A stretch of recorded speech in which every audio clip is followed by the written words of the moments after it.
Corinthiens, chapitre 13.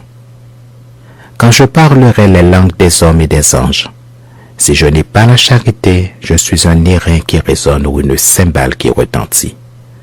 Et quand j'aurai les dons de prophétie, la science de tous les mystères et toute la connaissance, quand j'aurai même toute la foi jusqu'à transporter des montagnes, si je n'ai pas la charité, je ne suis rien.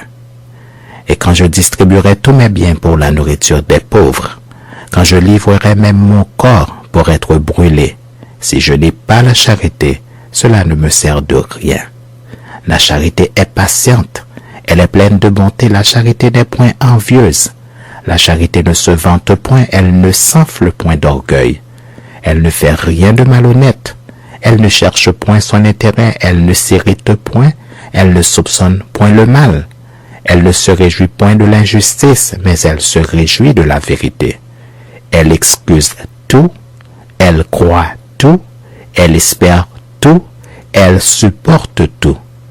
La charité ne périt jamais.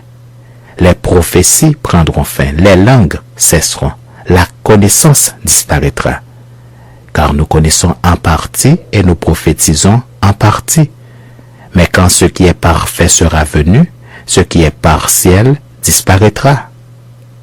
Lorsque j'étais enfant, je parlais comme un enfant, je pensais comme un enfant, je raisonnais comme un enfant. Lorsque je suis devenu homme, j'ai fait disparaître ce qui était de l'enfant. Aujourd'hui, nous voyons au moyen d'un miroir, d'une manière obscure. Mais alors, nous verrons face à face. Aujourd'hui, je connais en partie, mais alors je connaîtrai comme j'ai été connu. Maintenant donc, ces trois choses demeurent: la foi, l'espérance, la charité. Mais la plus grande de ces choses, c'est la charité.